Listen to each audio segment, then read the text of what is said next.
Witness, a review of the first tale of Witness. That's me looking like Karsa Orlong and being... I can't really pull it off. I don't know if you know this about me. I don't really have an intimidating presence, so...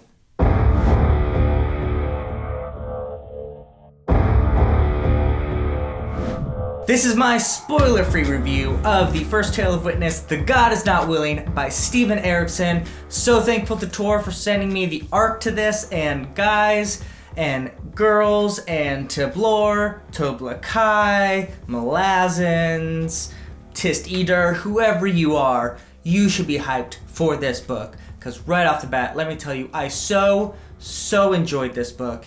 And in ways that actually surprised me and are distinct, very distinct from like the Book of the Fallen. I'm gonna talk about a lot of stuff in this review to hopefully get you hyped and tell you why I liked it. If you haven't heard previously, let me set up this book for you. It is 10 years after The Crippled God, the final book in the Malazan Book of the Fallen.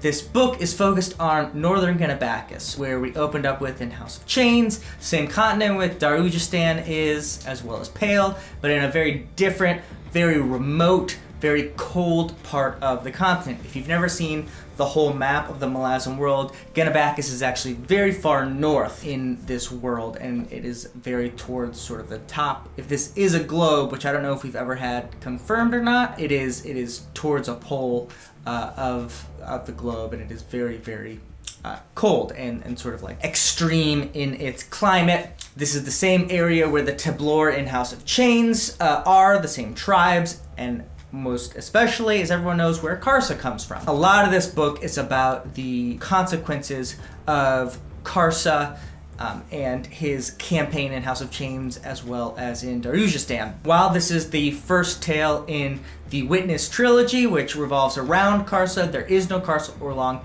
in this story. It very much deals with the consequences of his existence rather than focusing narratively on his existence. In the North Ganabakis, there is an amassing of the northern tribes and various alliances that normally are feuding or at war are coming together in an alliance and suddenly migrating, a mass migration south away from these massive mountains.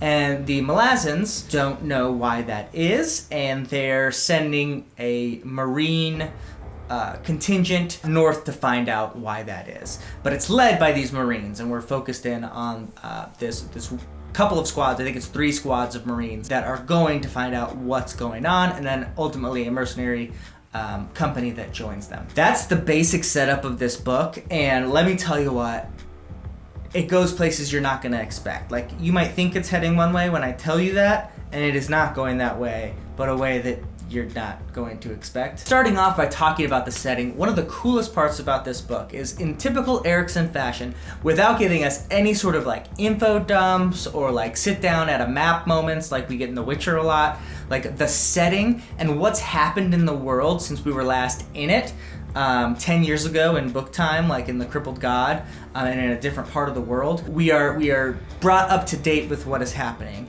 And I don't want to spoil anything like that, because it is so fun when you get these little tidbits of like, oh, this has happened, and this is developed in Darujistan, or this is developed in how the Warrens work, or this has developed in like the Pantheon of Gods, oh, and this is developed like this cult over here. Like, all of this stuff that has been built up makes sense and is very original and creative, but also, again, isn't just dumped on you. Like, if this was, I mean, no shade to these people. If this was a Sanderson book, or like a Brent Weeks book, or like a Robert Jordan book, we would get like a sit down of a council talking about how all this stuff has changed because of what has happened. That doesn't happen in this book. It is so piecemeal, but it is done so well that by the end of the book, you really have, at least I did in my reading, a solid idea of how some of the major storylines in the main Malazan Book of the Fallen had affected the world, even though I didn't know detail and minutely like how that worked out. And I love that. There's so many great gems and cameos for people who enjoyed Malazan, which A Book of the Fallen, which of course I think anyone who reads this has read it, and you should read Malazan Book of the Fallen first. That is one of the huge benefits, is the world building continues to be outstanding. shouldn't be surprised, but it continues to be outstanding and in a different way. Characters, again, stand out. Let's start with the Marine Company. I'm not going to go like character by character through this, but some huge standouts, particularly Stillwater. Benger is how I say it in my mind. It's Bengar, I think. But I thought he was phenomenally interesting. Various mages in the company. Captain Gruff, so good. Typical Erikson, like writing soldiery and the drudgery of soldiery well while still being so entertaining and hilarious. Some of the funniest Erikson writing I have read, and yes, I have read the Corbrawl brooch stories. Are funny, but like I don't think holds a candle. This is, I think, the funniest Malazan book from Erikson. And that's saying something because he's a very funny writer, but I laughed out loud several times with the Marines, got so close to them, and again, that just draws you in even more to them as characters, and when they're in peril, when they're in battles, like it ups the notch that much more. So the Marines are so great. But the standout above all is Rant. I'm not going to say more about him because there's so many revelations. Rant is so good. I'm not going to say much more than that. Rant is a character. That storyline is phenomenal. Erikson hats off to you because that character is just so impactful in so many ways while also being very funny and very likable and embodies who he's supposed to embody in a very powerful way, but in a very antithetical way. Once you read it, you're gonna understand what I mean by that, but Rant is so good. I've been more descriptive up to this point. Let's talk about the actual review itself. Just like positives all the way around. There's one slight negative that I'll talk about in a little bit, but mostly incredibly positive about this book. It is different than the Book of the Fallen. Erikson is much more linear in his storyline, or in his storytelling, than he ever is in the Book of the Fallen. Except for maybe like at the beginning of House of Chains, right? We've all heard Erikson talk about how a reviewer said that Erikson couldn't stick with one storyline to save his life, and so at the beginning of House of Chains, he sticks with Karsa's storyline for like 200 pages. This is very similar to that, except not to an extreme version. There are still multiple perspectives, and even some storytelling devices that, to my memory, I can't remember him using in the main series. Mainly time jumping between like telling something and then jumping back 2 days and telling the same thing again from a different angle or a different place. I don't think he ever did that in the main storyline, at least like explicitly. Obviously Midnight Tides, time jump, yeah, I know. But like in the storytelling of one story. And that's the other thing. This is a story. This isn't a themed book, although there are very powerful themes that I will get to. This is very much a single unifying story that is told from a lot of different angles and perspectives, but is just that one push. So for people who had a problem with sometimes what I call the postmodern storytelling techniques that Erikson used in the main series, certainly that is not on display here in the Witness trilogy. Erikson is, I think, very good at purposefully telling things in different ways and embodying different storytelling as he wants to and experiment. And in this one, he very much is focused. Maybe more like an Ian Esselmont storytelling than sort of what we've seen before with Erikson in this world. So I really appreciated that. It's just a different flavor of my favorite author. So really enjoyed that. And part of that is this is a page turner. I think this is the most like quickly I've read a Malazan book ever. It is just can't put down thriller level like intensity basically from the midway point to the end of the book, which again is something that's very different than most of the other Malazan books. Most of my favorite authors are not like traditional page turners like Robin Hobb, Erikson, Tolkien. Like none of them are like you have to get to the end, you know, the avalanche of plot ending. In this book, Erikson is a little bit more like that, and I really appreciated the different flavor. So be ready for that. This is a much more engrossing, like quick read than most of the other Book of the Fallen. That said, somehow he does not sacrifice the things that I think he is best at, which are characters and very dense, in a good sense, themes. And I've already gone over how much I loved the characters, really love them. I mean, Rant truly is, I think, an all-timer already in like the Malazan pantheon.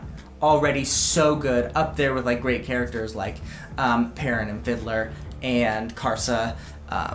It's just, the work done there is so powerful. And the themes in this book are so powerful. I think because of the subject matter, there's going to be a lot of talk about climate change, and that definitely is a part of the theme in this book. But I think the even larger theme of refugeeism. Of course, compassion is always going to be an element of Erikson's storytelling. But even more particularly, there is a protagonist in here that is heralded for the heroism of fighting against addiction, which I don't think I've seen in a fantasy book. Like, there's a lot of talk of addiction in fantasy books, but this character is shown to be strong and powerful in the midst of addiction for fighting against it. And that, Erikson, I think is so powerful. Thank you for putting that in a novel. How to deal with inevitabilities, I think, is very interesting. Whether forgiveness is possible. And Erikson, I mean, in one of my favorite passages and themes, talks a lot about redemption in Toll the Hounds. And Toll the Hounds, House of Chains and Toll the Hounds are probably the two companion novels, so to speak, of Witness. The themes in both are obviously very powerfully about redemption, if that's possible, in Felicin with House of Chains and Karsa, and then in obviously in Toll the Hounds and almost every storyline, redemption is talked about, if it's possible, if it's a notion even worthwhile in our world, and that continues even in shout-outs to today. So. Or today meaning in The God Is Not Willing.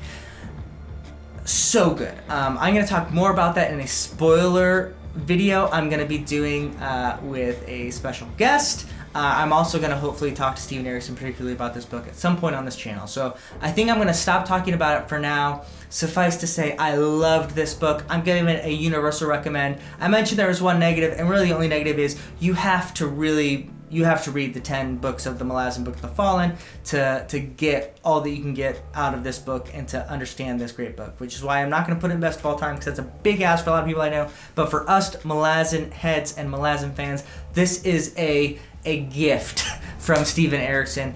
Fantastic novel. Please pre-order it. Get this in the best-selling lists. It needs to be read. It's so powerful in a lot of different ways. And at the bottom of it, it's just a great book. Since I'm going to be releasing this before the book's actually released, I will tell you, if you want to prepare yourself as much as possible for this book, I would highly recommend going back and reading that first Karsa chapter in his story in House of Chains. Those first 250 pages.